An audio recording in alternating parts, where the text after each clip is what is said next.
Center United 811 Heavy, we're at Mayday. We've got to come back. We had a bomb or something go off in the airplane. We're taking a 180 and trying to get back to the airport. United 811 Heavy, Honolulu Center, cleared to wreck Honolulu Airport, say altitude now. Un Boeing 747 de United Airlines, con más de 350 personas entre pasajeros y tripulación, sobrevuela el oscuro Océano Pacífico, cuando de repente se escucha una explosión enorme. Un impresionante boquete se ha abierto en el fuselaje. Las máscaras de oxígeno han caído, pero nadie, ni siquiera los pilotos, pueden utilizarlas. El capitán inicia un descenso de emergencia para alcanzar una altitud donde el oxígeno permita respirar. Sin embargo, cuando pensaban que podrían estabilizar el avión, los motores se incendian y el control del avión se vuelve cada vez más complicado. En la cabina, 9 pasajeros han desaparecido y los sistemas críticos empiezan a fallar uno tras otro. ¿Podrá la tripulación recuperar el control del Jumbo y llevarlo de vuelta a tierra firme? Esta es la sobrecogedora historia del vuelo 811 de United Airlines. 24 de febrero de 1989. Aeropuerto Internacional de Honolulu, Hawái. A bordo del vuelo 811 de United Airlines embarcaron 337 pasajeros y 18 tripulantes. Su destino era Auckland, Nueva Zelanda, en un trayecto que tendría una duración aproximada de 9 horas. El avión asignado para el vuelo era un Boeing 747-100, entregado a United Airlines en 1970, casi 20 años antes. A esas alturas, la aeronave empezaba a mostrar su antigüedad. Sus motores eran menos eficientes en consumo de combustible que los modelos más modernos, y su cabina contaba con indicadores analógicos en lugar de pantallas digitales. La tripulación estaba compuesta por 3 miembros: el capitán, el primer oficial, y detrás de ellos, un ingeniero de vuelo. Lo que nadie a bordo sabía era que este veterano avión ocultaba un defecto fatal, que aquella noche desataría el desastre. Al mando del vuelo estaba David Cronin, uno de los capitanes más experimentados de United Airlines, en la compañía desde 1954. Había acumulado unas 28.000 horas de vuelo, en una amplia variedad de aeronaves, tanto militares como civiles. Con 59 años de edad, se acercaba a la edad de jubilación obligatoria, fijada en 60 años. De hecho, el vuelo 811 sería su penúltimo vuelo antes de su retiro. A su derecha se encontraba el primer oficial Gregory Slater, de 48 años, también un piloto altamente experimentado con 14.500 horas de vuelo. Slater y Cronin llevaban 20 años volando juntos, y estaban acostumbrados a operar como un equipo sólido. Sin embargo, aquella noche pondría a prueba su capacidad como nunca antes. Detrás de los pilotos, en la estación del ingeniero de vuelo, se sentaba Randall Thomas, de 46 años, con unas 20.000 horas de vuelo. Sería el primero en darse cuenta de la verdadera magnitud de la emergencia. En cuestión de minutos, la tripulación tendría que recurrir a su experiencia para salvar la vida de las más de 300 personas a bordo. No se enfrentarían a un solo problema, sino a múltiples emergencias críticas. A la 1:52 de la madrugada, el capitán elevó el avión al aire y comenzó a ascender sobre el Océano Pacífico. Sin embargo, por muy calmado que se reputara el Pacífico, esa noche el cielo sobre el océano no hacía honor a su nombre. Tormentas eléctricas flanqueaban la ruta de la aeronave, por lo que los pilotos desviaron el rumbo para evitarlas. Anticipando turbulencias, el capitán Cronin decidió mantener activada la señal del cinturón de seguridad para los pasajeros.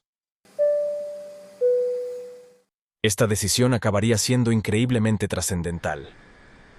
17 minutos después del despegue, cuando la aeronave ascendía a 22.000 pies, 6.700 metros, un fuerte estruendo sacudió el avión.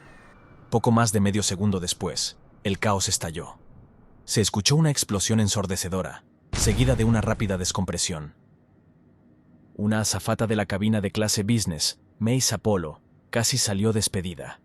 Por suerte, la tripulación y pasajeros le vieron aferrándose a la pata de una butaca, tiraron de ella y le ayudaron a volver al interior de la cabina, aunque sufrió varias lesiones. La sobrecargo Laura Brenlinger se sujetó a los escalones que conducían a la cubierta superior y se quedó colgando cuando se produjo la descompresión. La cabina de mando se llenó de alarmas y advertencias, mientras los pilotos intentaban comprender qué había ocurrido. El ruido a bordo era ensordecedor. Además, el atentado de Lockerbie del vuelo Pan Am 103 había ocurrido hacía apenas 2 meses, por lo que todos a bordo del vuelo 811 asumieron que acababan de sufrir un atentado con bomba. En este punto, la aeronave volaba a 7 kilómetros sobre el océano. A esta altitud no hay suficiente oxígeno, por lo que no podrían permanecer conscientes por más de unos minutos. El capitán inició de inmediato un descenso de emergencia, llevando el avión en picada hacia una altitud inferior donde el oxígeno fuera respirable. La tripulación se colocó sus máscaras de oxígeno, pero pronto descubrieron que no funcionaban. Lo que fuera que había causado la explosión había cortado su suministro de oxígeno. Desde la cabina, los pilotos no podían ver el enorme agujero que se había abierto en el fuselaje del avión. Si no lograban descender rápidamente a 10.000 pies, 3.050 metros, corrían el riesgo de perder la conciencia, sellando así el destino de todos a bordo. No había tiempo. Los pilotos tendrían que hacer descender el avión rápidamente. Mientras Cronin iniciaba el descenso en picada, también giraba a la izquierda para regresar a Honolulu, todo mientras intentaba mantener la aeronave alejada de las tormentas eléctricas. Pero sus problemas apenas comenzaban. Los instrumentos mostraban que el motor número 3, situado en el ala derecha, vibraba violentamente y no generaba empuje. No quedaba otra opción, y la tripulación tuvo que apagarlo. Ahora, los pilotos se enfrentaban al desafío de pilotar un 747, completamente cargado y gravemente dañado, con solo 3 motores operativos. Ante la crítica situación, el primer oficial declaró una emergencia a la torre de control. Center United 811 Heavy, we're at Mayday, we've got to come back. We had a bomb or something go off in the airplane. We're taking a 180 and trying to get back to the airport. United 811 Heavy, Honolulu Center, cleared to wreck Honolulu Airport, say altitude now. Riley. Hey, we don't know what's going on. Looks like we've lost number 3 engine, and we're descending rapidly, coming back. United 811 Heavy, roger, keep center advised. El procedimiento para una descompresión explosiva exige que los pilotos bajen el tren de aterrizaje durante el descenso de emergencia, ya que esto ayuda a evitar que la aeronave alcance una velocidad excesiva. Sin embargo, la tripulación sospechaba que debido a la explosión, la integridad estructural del avión se había visto gravemente comprometida. Temían que desplegar el tren de aterrizaje ejerciera una tensión sobre la estructura que ésta no fuera capaz de soportar. Por ello, decidieron mantenerlo retraído. Irónicamente, los pilotos eran de las pocas personas a bordo que no sabían exactamente qué había ocurrido con la aeronave. Los pasajeros y auxiliares de vuelo eran plenamente conscientes de la magnitud de la emergencia. Una enorme sección del fuselaje, en el lado derecho del avión, había desaparecido. La descompresión explosiva succionó varias filas de asientos y componentes internos de la aeronave, llevándose con ellos a 9 pasajeros. Los pasajeros sentados cerca del agujero, aterrorizados, contemplaban la inmensidad del oscuro cielo nocturno a través del vacío abierto en el fuselaje. Lo único que podían escuchar era el estruendo de los motores en ese lado y el rugido del viento al pasar junto al fuselaje. Mientras tanto, los auxiliares de vuelo corrieron a buscar las botellas de oxígeno portátiles e intentaron conectarles las máscaras faciales.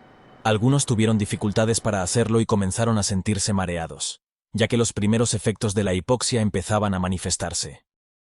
En la cabina de mando, los problemas de la tripulación apenas comenzaban. Después de apagar el motor número 3, los pilotos se dieron cuenta de que el motor número 4, el externo del lado derecho, también estaba dañado. El avión se encontraba a más de 100 kilómetros de Honolulu en ese momento. Si el motor número 4 fallaba, las probabilidades de que la tripulación lograra regresar se reducirían drásticamente. Este problema se agravaba aún más debido al peso de la aeronave, que rondaba las 300 toneladas. Incluso con el empuje máximo de los 2 motores en funcionamiento, la velocidad generada no era suficiente para mantener el avión en el aire. Como resultado, la aeronave seguía descendiendo hacia el océano. Para este momento, la tripulación había alcanzado una altitud respirable, pero su nuevo problema era que el avión seguía descendiendo. Era demasiado pesado para mantener la altitud con solo 2 motores funcionando. La tripulación sabía que su única esperanza de llegar a Honolulu era soltar combustible. Esto haría el avión más ligero, lo que reduciría la velocidad de descenso hacia el océano. Si tenían suerte, tal vez podrían alargar el descenso hasta llegar a Honolulu. Por ello, comenzaron a verter combustible y contactaron a la torre de control. Center United 811 Heavy, you have a fix on us? Affirmative, sir. I have you on radar.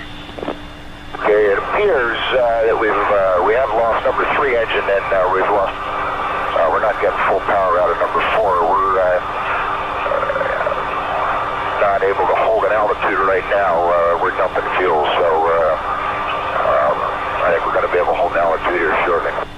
9811 Heavy, roger. Show you 60 miles south of Honolulu at this time. Roger. Segundos después, el motor número 4 se incendió.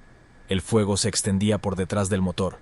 La tripulación, al notar que el motor estaba en llamas, procedió a apagarlo utilizando el procedimiento estándar para un incendio en un motor. Esto involucraba cortar el suministro de combustible al motor en cuestión y activar el sistema de extinción de incendios del avión. Sin embargo, al hacer esto, el avión quedó con solo 2 motores funcionales, lo que complicó aún más la situación, ya que tenían que gestionar el peso del avión y la necesidad de mantener la altitud con tan poca potencia. We got a fire on the right side. We're on 2 engines now. 9811 Heavy, roger. El avión estaba gravemente sobrecargado y volaba con solo 2 motores. No podían mantener la altitud de esta manera, y dada la distancia a Honolulu, comenzaba a parecer que tendrían que amerizar el avión en el Océano Pacífico. De noche, sin una forma confiable de medir su altura sobre el agua, intentar amerizar dejaría pocos sobrevivientes, si es que había alguno. Debido a que los motores activos estaban en el lado izquierdo del avión, la aeronave comenzó a desviarse hacia la derecha. El capitán tuvo que pisar a fondo el timón izquierdo para mantener el avión en línea recta. Esto requería una gran fuerza, y la deflexión del timón en el flujo de aire generaba resistencia, lo que hizo que el avión descendiera aún más rápido hacia el océano. A pesar de los esfuerzos del capitán y de que estaban vertiendo combustible, el avión seguía descendiendo. Además, los 2 motores restantes estaban a máxima potencia, una configuración que solo podrían mantener durante unos pocos minutos. Si continuaban así, corrían el riesgo de averiarlos. Pero las opciones eran limitadas. Si reducían la potencia para no estropear los motores, el avión perdería velocidad y descendería aún más rápido hacia el océano. El primer oficial le preguntó al capitán si podía mantener la velocidad, mientras observaba los instrumentos con preocupación. Sabía que debían llevar una velocidad de 240 nudos, 445 kilómetros por hora, así que le preguntó al capitán si podía mantenerla. Este, con las manos firmes en los controles, respondió que sí, aunque con dificultad. Sin embargo, el primer oficial notó que la aeronave seguía perdiendo altitud. Alarmado, señaló el descenso, pero el capitán ya era consciente del problema. Con seriedad, le informó que estaban vertiendo 5.000 libras de combustible por minuto, 2,25 toneladas por minuto. Mientras tanto, el avión empezaba a desviarse de su rumbo debido a la diferencia de potencia entre motores. El primer oficial, observando los instrumentos de navegación, preguntó con cierta urgencia qué rumbo estaba siguiendo el capitán. Quería asegurarse de que se dirigían directamente a Honolulu. Para los pasajeros, el peligro era el enorme agujero en el fuselaje del avión. ¿Se abriría aún más y destrozaría por completo el resto del avión? Para los pilotos, el mayor peligro era la enorme distancia entre ellos y Honolulu. Con cada minuto que pasaba, el avión descendía cada vez más hacia el oscuro Océano Pacífico. Mientras tanto, la aeronave temblaba y vibraba, debido a la alteración aerodinámica causada por el enorme agujero en el fuselaje. Nadie estaba seguro de cuánto tiempo aguantaría. El ingeniero de vuelo decidió actuar de inmediato. Sin perder tiempo, anunció que bajaría para comprobar qué estaba ocurriendo. El capitán, centrado en mantener el control de la aeronave, le dio permiso para descender. Rápidamente bajó por la estrecha escalera en espiral que conectaba la cabina con la cubierta inferior. Mientras descendía, no podía evitar pensar en lo surrealista de la situación. Apenas llevaba unos meses en el puesto, y ya se encontraba en medio de una emergencia que desafiaba cualquier entrenamiento previo. Nada más bajar por la escalera, el ingeniero de vuelo se quedó atónito con lo que vio. En el lado derecho del avión había un enorme agujero en el fuselaje, tan grande que podría caber un camión.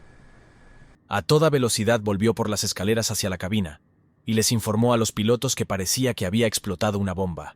Les dijo que toda una sección del fuselaje había desaparecido, y que probablemente se habían perdido algunos pasajeros. El capitán informó inmediatamente a la torre de control. Hey, it looks like we got a bomb that went off on the right side. The whole right side is gone. El ingeniero de vuelo le dijo al capitán que, debido a los daños en la aeronave, no deberían volar a más de 250 nudos, 463 kilómetros por hora, ya que eso pondría la estructura del avión bajo un estrés que podría partirlo en dos. Al mismo tiempo, el primer oficial le dijo al capitán que no redujera la velocidad por debajo de los 240 nudos, 444 kilómetros por hora, ya que sería difícil de controlar el avión por debajo de esa velocidad. Esto dejaba al capitán muy poco margen de error. Tenía que mantener el avión a una velocidad con solo 10 nudos de margen, 18 kilómetros, y con solo 2 motores. Todo mientras intentaba mantener la altitud y navegar de vuelta a Honolulu en la oscuridad. Lo más crítico era que los alerones del borde delantero del ala estaban abollados y perforados. Estos alerones permitían que el avión volara a velocidades más bajas durante la aproximación y el aterrizaje. Sin alerones, el avión tendría que aterrizar a una velocidad mucho más alta de lo normal. Solamente con estos daños, ya se trataría de una emergencia, pero en el estado crítico del vuelo 811, era posible que la aeronave se desintegrara en la pista al tocar tierra. Pero por el momento, su principal preocupación era qué ocurriría cuando bajaran el tren de aterrizaje, ya que desconocían si éste habría sufrido daños debido a la explosión. Mientras tanto, el avión seguía descendiendo a pesar de los esfuerzos del capitán, mientras se acercaban a los 4.000 pies, 1.220 metros, aunque en ese momento, su descenso había comenzado a ralentizarse y quizá podrían llegar al aeropuerto. Con un optimismo cauteloso, los pilotos comenzaron a preparar el avión para el aterrizaje. El capitán, concentrado en la aproximación, preguntó cuál era la pista más larga disponible para el aterrizaje. El primer oficial revisó rápidamente la información antes de responderle que, según sus datos, la pista más larga era la 8. Sin alerones, la tripulación tendría que aterrizar a más velocidad de lo habitual. El capitán solicitó la pista más larga, ya que esto reduciría la probabilidad de que el avión se saliera de la pista al aterrizar. El controlador proporcionó instrucciones precisas a los pilotos para que se alinearan con la pista 8 izquierda en Honolulu. Sin embargo, en ese mismo momento, el primer oficial detectó un problema preocupante. La velocidad del avión estaba disminuyendo. Alertó al capitán de inmediato, quien, con la vista fija en los instrumentos, confirmó que tenía la potencia al máximo, pero aún así el descenso de velocidad continuaba. El capitán, con el rostro tenso, admitió su preocupación. No estaba seguro de que pudieran lograrlo. La altitud seguía disminuyendo, y le resultaba imposible mantenerla. Desde la torre de control, el controlador intentó tranquilizarlos, recordándoles que aún tenían 24 millas por delante, 44 kilómetros, y que el descenso era gradual, por lo que aún había esperanza. Aún así, el capitán no quería dejar nada al azar y ordenó que se aseguraran de que no chocaran contra ninguna colina en el trayecto hacia la pista. El controlador siguió dando vectores de radar a la tripulación para alinearlos con la pista. La tripulación sintonizó las radios de navegación con la frecuencia del ILS para la pista 8 izquierda, la más larga de Honolulu. Un enfoque ILS les permitiría usar los instrumentos para determinar con precisión si estaban en el camino correcto hacia la pista, incluso en baja visibilidad. A 17 millas de la pista, 31 kilómetros, la tripulación decidió probar los alerones. Si lograban extenderlos, podrían tener una oportunidad de aterrizar con mayor estabilidad.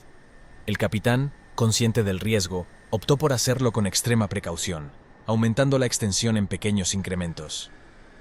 Primero ordenó extenderlos un grado y esperó a ver si había alguna reacción anómala en los controles. El primer oficial monitoreó la respuesta del avión y confirmó que todo parecía estable. Con esa certeza, el capitán decidió aumentar a 5 grados, pidiendo a su compañero que le avisara de inmediato si notaba algún cambio en el comportamiento del avión. El primer oficial vigiló el indicador de la posición de los alerones y vio exactamente algo extraño. Vio lo que se conoce como split flaps, flaps asimétricos. Los alerones del borde exterior de un ala se habían quedado en posición retraída, mientras que en el otro ala se habían extendido. En una situación de flaps asimétricos, uno de los flaps se extiende correctamente, pero el otro no lo hace. El propósito de los alerones es generar sustentación, que es la fuerza que eleva el avión. Si un ala genera más sustentación que la otra, esa ala sube por sí sola y el avión se inclina hacia ese lado. Los pilotos sabían que cuando vieron esta indicación de split flaps, si extendían los alerones más, se arriesgaban que el avión comenzara a girar descontroladamente en dirección al océano. Ante esta amenaza, el capitán informó de inmediato que el avión presentaba un flap asimétrico en los alerones exteriores.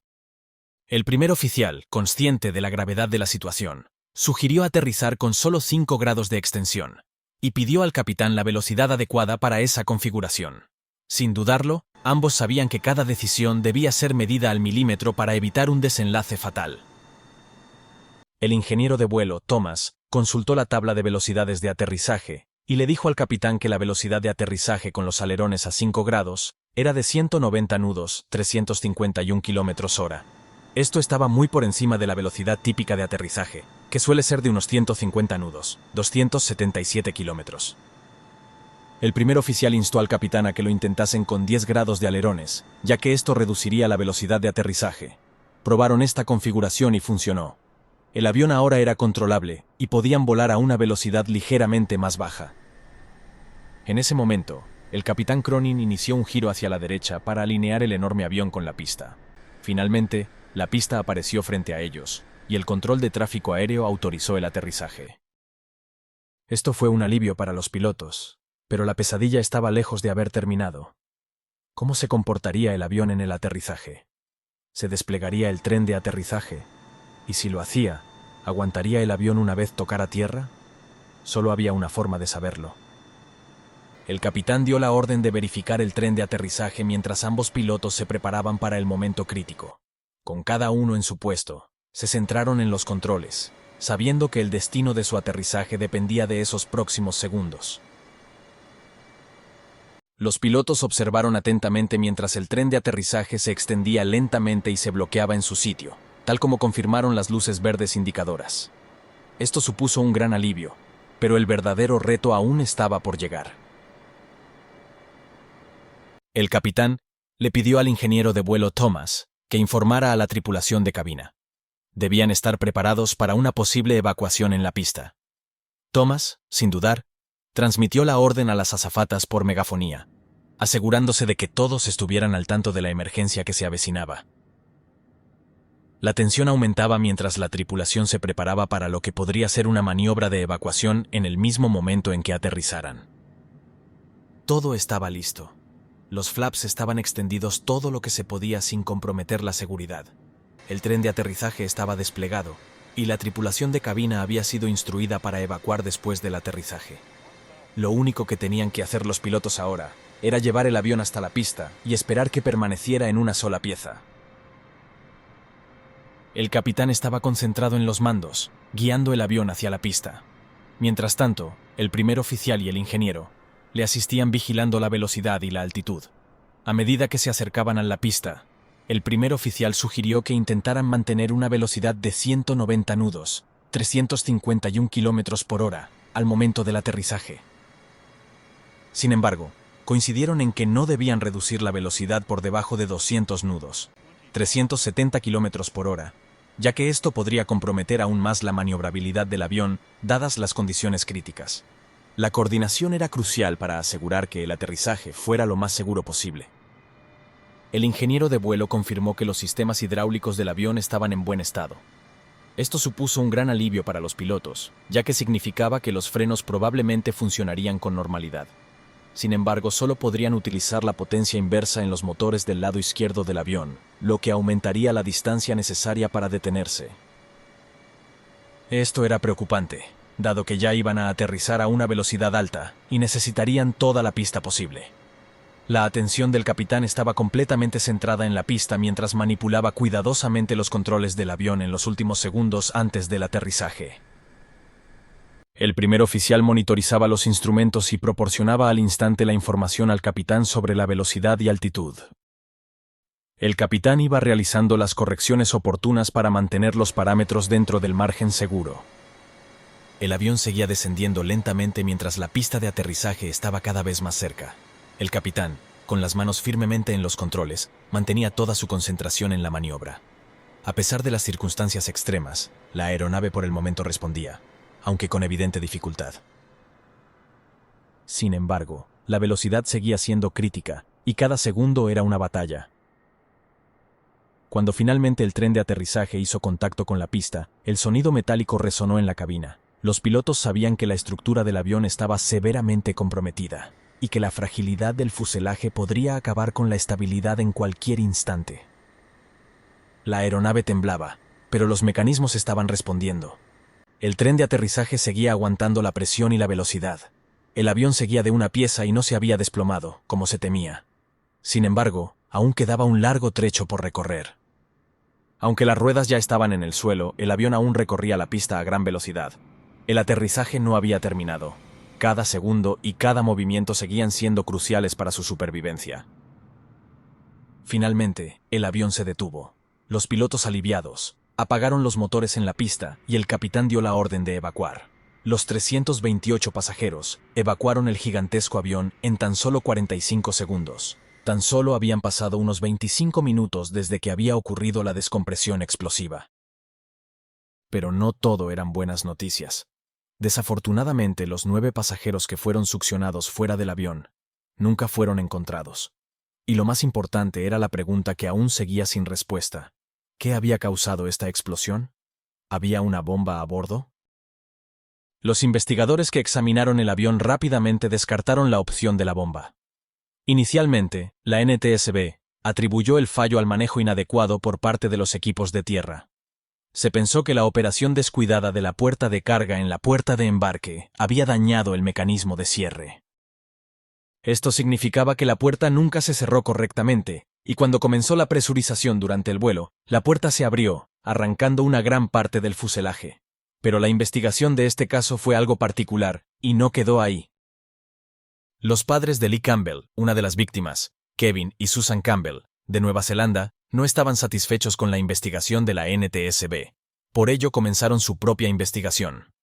Kevin Campbell tenía experiencia en ingeniería mecánica y pasó meses estudiando miles de páginas de documentación sobre las puertas de carga del Boeing 747. Sorprendentemente, la familia Campbell descubrió un patrón inquietante. Resultó que Boeing había recibido numerosas quejas, desde 1975, sobre puertas de carga del 747 que se abrían de forma inesperada.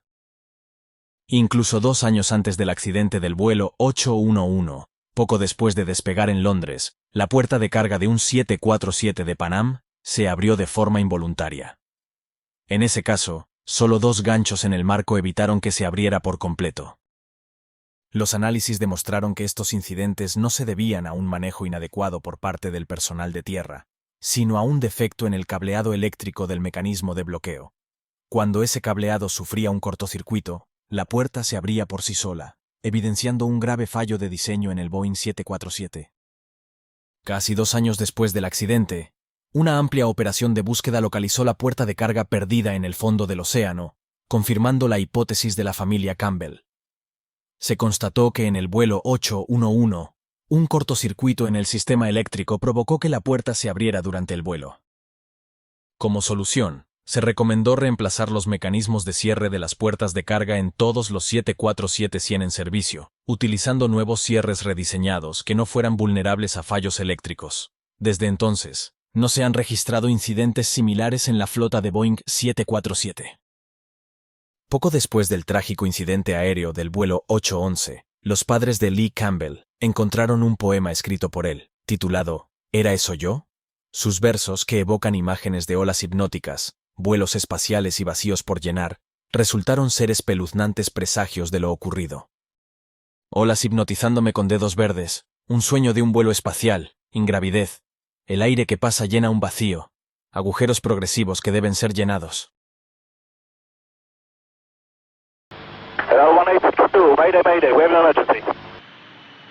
Un Boeing 747 se enfrenta a problemas en el aire poco después de su despegue en Ámsterdam. Los pilotos del vuelo se encuentran en una lucha desesperada por controlar el avión, que a duras penas puede mantenerse en el aire. Los pilotos ni siquiera saben lo peor. 2 de los motores se han desprendido de las alas y han caído al vacío. Mientras tanto, los habitantes de Ámsterdam miran horrorizados cómo el avión, gravemente dañado, regresa tambaleándose hacia el aeropuerto. ¿Podrán los pilotos llevar el enorme avión de vuelta a tierra antes de que sea demasiado tarde? Esta es la historia del vuelo 1862 de El Al. 4 de octubre de 1992. Aeropuerto Internacional de Schiphol, Ámsterdam.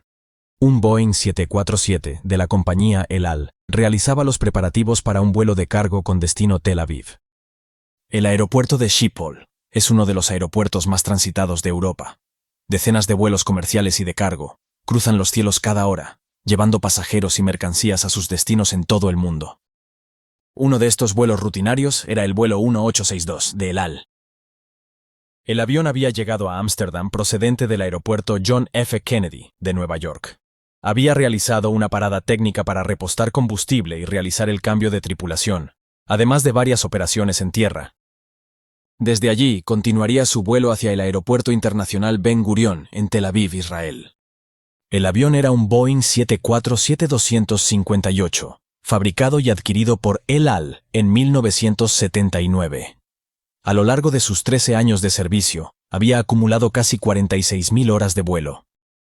El 747 estaba impulsado por 4 motores Pratt & Whitney del modelo JT9D7J. A bordo del Boeing 747 se encontraban 3 tripulantes, 2 pilotos y un ingeniero de vuelo. El capitán era Yitzhak Fuchs, de 59 años de edad, un veterano piloto con más de 25.000 horas de experiencia en vuelo, 9.000 de las cuales fueron en el Boeing 747. Junto al capitán, en la cabina, se encontraba el primer oficial, Arnon Ohad, de 32 años de edad. A pesar de su juventud, contaba con una experiencia sólida de casi 4.300 horas de vuelo. Ohad tenía mucha menos experiencia en el Boeing 747, con poco más de 600 horas de vuelo en ese modelo de aeronave. Les acompañaba en cabina el ingeniero de vuelo Gedalia Sofer, de 61 años de edad. Contaba con una experiencia en vuelo de 26.000 horas, de las cuales 15.000 fueron en el Boeing 747. Aunque se trataba de un vuelo de cargo, había una cuarta persona más que viajaba junto a ellos como pasajero. Poco antes de las 4 de la tarde, hora local, mientras la tripulación se preparaba para salir del hotel, el Boeing 747 aterrizó de manera segura en Ámsterdam. Inmediatamente después, el equipo de tierra comenzó a preparar el avión para su salida programada a las 6:30 de la tarde. Esto incluía la carga de más mercancías, el repostaje del avión y la espera de la nueva tripulación que completaría el tramo final del vuelo. Sin embargo, además de la carga, el avión también había llegado con varios problemas técnicos. La tripulación del vuelo anterior había enfrentado una serie de inconvenientes durante el vuelo sobre el Atlántico, incluyendo dificultades con el piloto automático, problemas de comunicación con la radio y fluctuaciones en el voltaje del generador eléctrico del motor número 3. Sin embargo, ninguno de estos problemas se consideró lo suficientemente grave como para retener el avión en Ámsterdam, y los ingenieros de tierra habían realizado varias reparaciones provisionales. En ese momento los nuevos pilotos ya habían llegado al avión. Cuando el capitán Fuchs llegó al avión, se le informó sobre los problemas técnicos y también se le comunicó que había un pasajero especial a bordo. Se trataba de Anat Solomon, de 23 años. Viajaba a Tel Aviv para comenzar un nuevo capítulo en su vida, ya que planeaba casarse con un compañero de trabajo de El Al en Israel. Aunque poder viajar en uno de los vuelos de la compañía de forma gratuita era una ventaja como empleada, en pocos minutos este aparente beneficio se tornó en un problema significativo.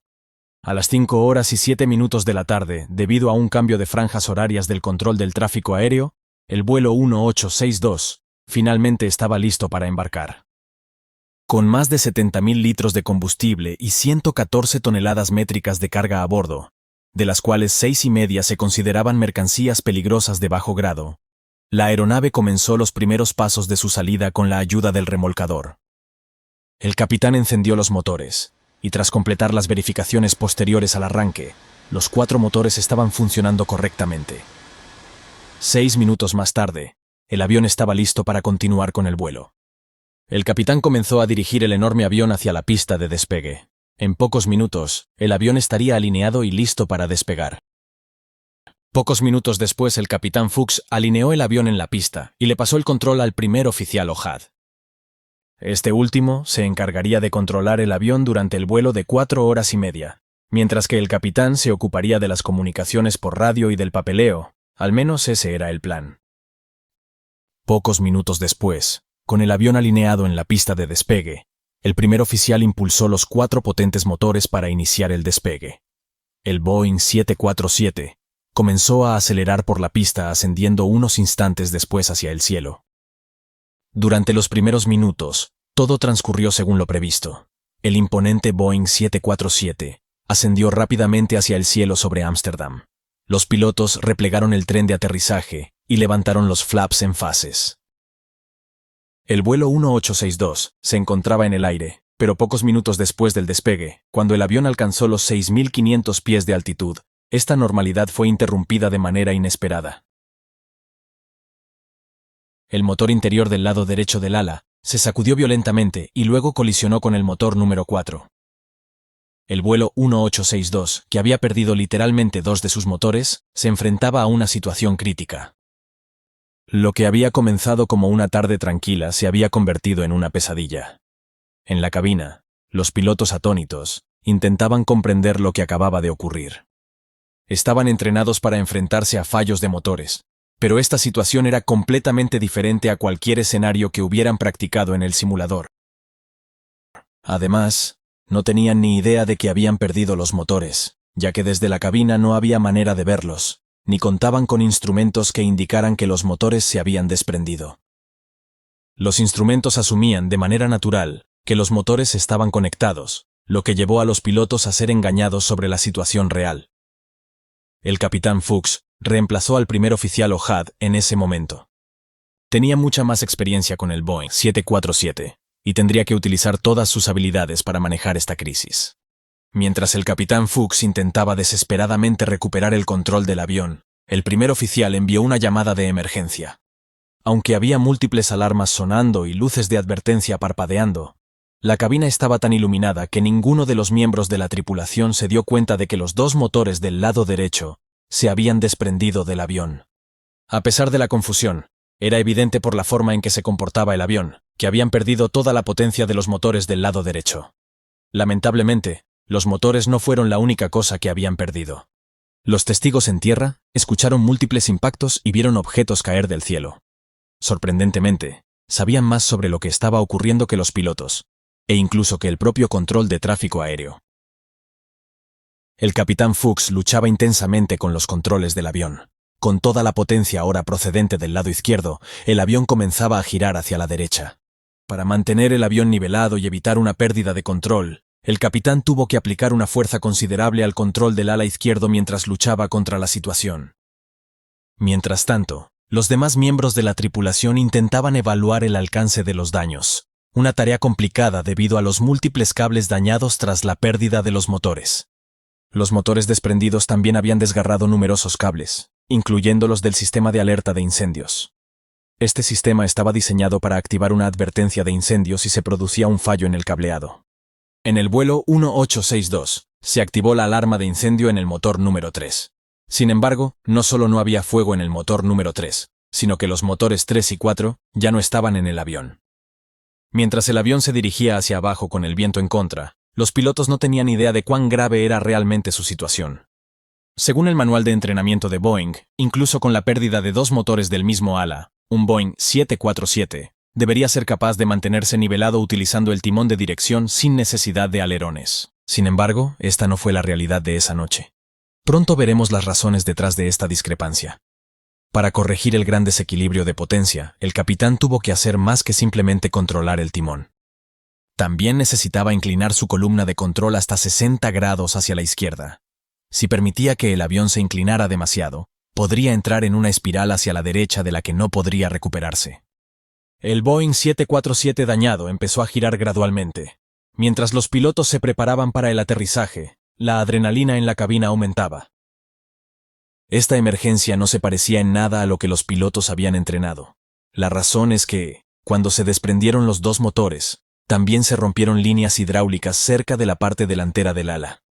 Como ocurre con la mayoría de los Boeing 747, la potencia hidráulica se utiliza para mover los controles de vuelo, como los alerones, que permiten que el avión se incline de un lado a otro. En el vuelo 1862, la falta de presión hidráulica impidió que los alerones del lado derecho funcionaran correctamente, lo que dificultó enormemente el control del avión para girar hacia la izquierda. Esta dificultad se vio agravada por el hecho de que el avión, al haber perdido ambos motores en el lado derecho, tendía a girar hacia la derecha de manera natural. En otras palabras, el avión ahora solo permitía que los pilotos giraran en una única dirección. Para empeorar las cosas, el alerón exterior del ala estaba prácticamente inactivo. Solo podía moverse libremente en el flujo de aire de baja presión sobre la parte superior del ala. Este alerón inmóvil provocó una resistencia adicional, que intensificó la tendencia del avión a desviarse hacia la derecha. Esto explica por qué al capitán le costaba tanto controlar el avión, y por qué tuvo que hacer ajustes en los controles mucho mayores de lo que normalmente se requeriría en una situación de emergencia. Sentado detrás de los pilotos, el ingeniero de vuelo tenía una vista privilegiada de la situación. Al analizar los daños del avión a partir de los indicadores y diales, pudo identificar que la pérdida de 2 de los sistemas hidráulicos del avión había hecho que dejasen de funcionar muchos otros sistemas críticos. Además de los alerones, el tren de aterrizaje, los flaps, los frenos del timón, los spoilers y los inversores de empuje, dependían de la presión hidráulica para funcionar. La falta de presión hidráulica había afectado o degradado significativamente el funcionamiento de estos sistemas. Esta fue una situación increíblemente desalentadora. Todos estos sistemas son cruciales para reducir la velocidad del avión durante la aproximación a la pista y para detenerlo una vez aterrizado en tierra. Incluso si los pilotos lograban alinear el avión con la pista para aterrizar y mantener el control, tendrían que enfrentarse a los problemas de un avión que se comportaba de manera muy diferente a como están acostumbrados en condiciones normales. La combinación de fallos y la severa degradación de los sistemas de control obligó al capitán a luchar físicamente con el pesado y poco receptivo Jumbo.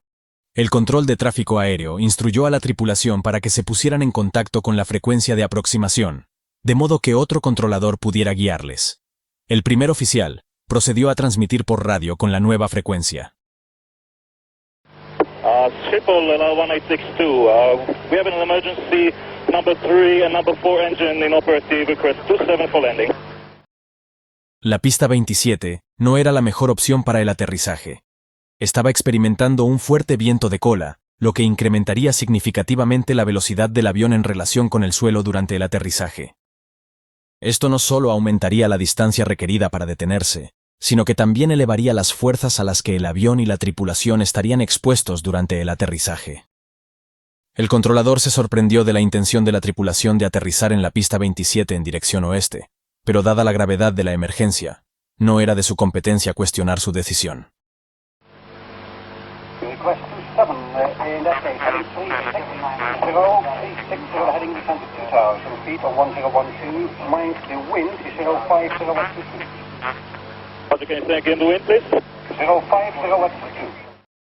El controlador enfatizó el hecho de que el avión estaba a solo 12 millas de la pista, unos 19 kilómetros. Aunque esto puede parecer una gran distancia, para una aeronave de esta envergadura, representaba menos de 5 minutos de tiempo de vuelo desde su posición actual. La tripulación volaba demasiado alto y rápido, y además, la pista tenía viento de cola. Si iban a aterrizar allí, necesitarían aumentar la distancia entre ellos y la pista. 1862, what is the distance you need to touch down? 12 miles final, we need for landing. How many miles final, correction, how many miles track miles you need?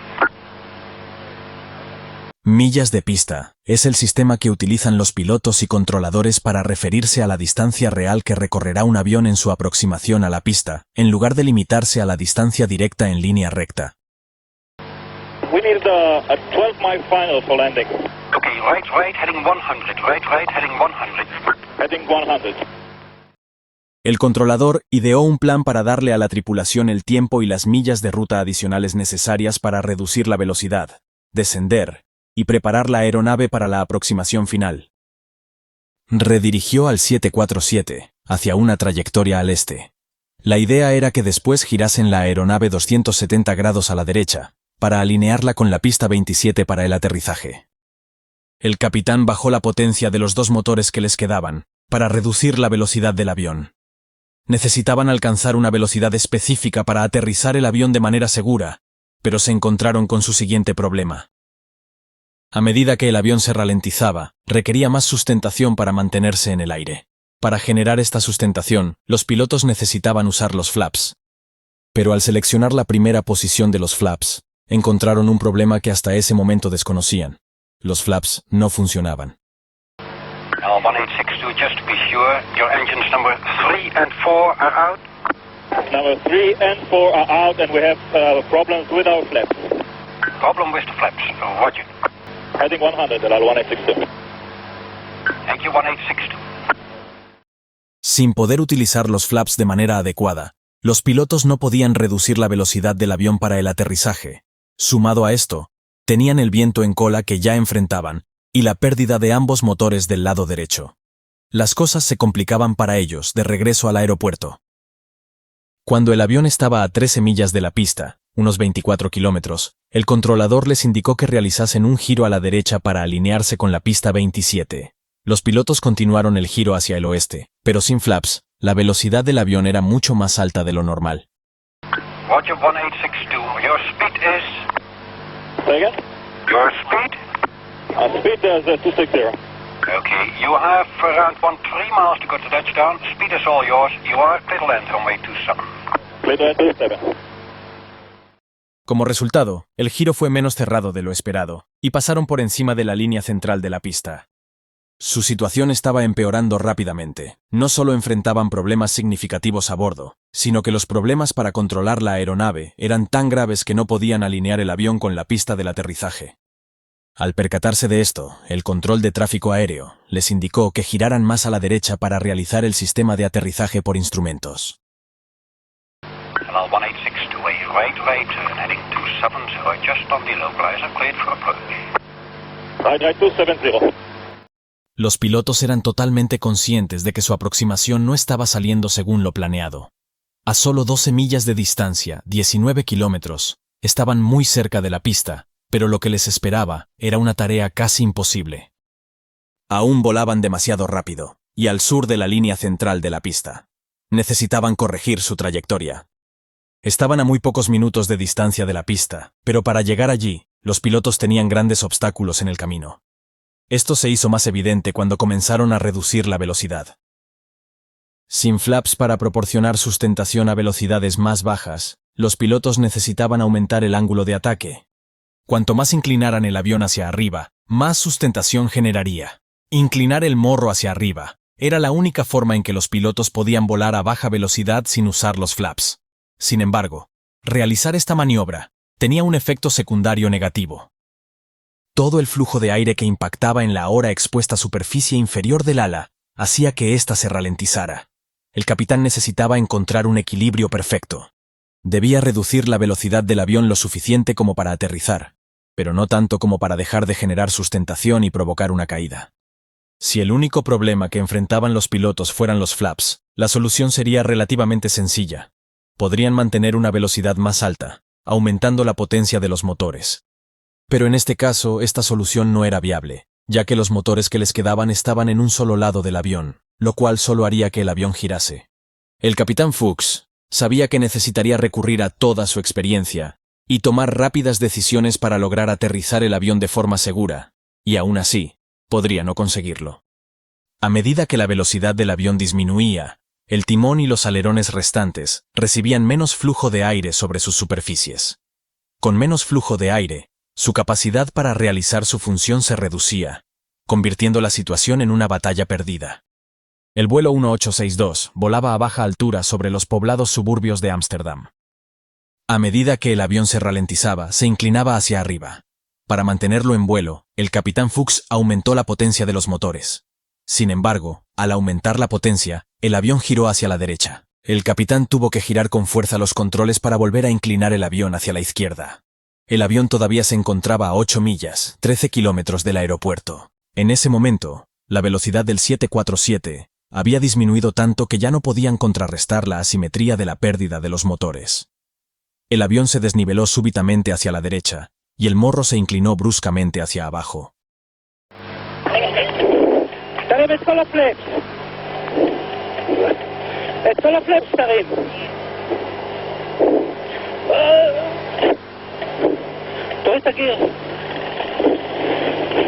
Going down, 1862. Going down.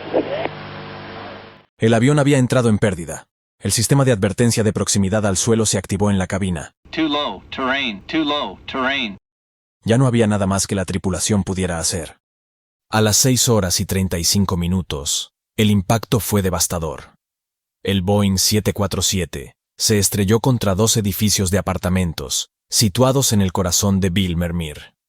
La explosión envolvió toda la zona en llamas, arrasando todo a su paso. En ese instante, una densa columna de humo era visible desde la torre de control emergiendo del lugar del accidente. El avión ya no aparecía en el radar. Los controladores comunicaron la última ubicación detectada del avión, y de inmediato se desplegó al personal de emergencia para identificar el punto exacto del siniestro. A bordo se encontraban los 3 miembros de la tripulación y un único pasajero. Todos ellos fallecieron en el impacto. No tardaron en surgir preguntas sobre cómo pudo ocurrir una tragedia de tal magnitud. ¿Cómo fue posible que 2 motores se desprendieran del ala? Cuando los investigadores recuperaron los 2 motores del fondo de un lago, descubrieron algo sorprendente.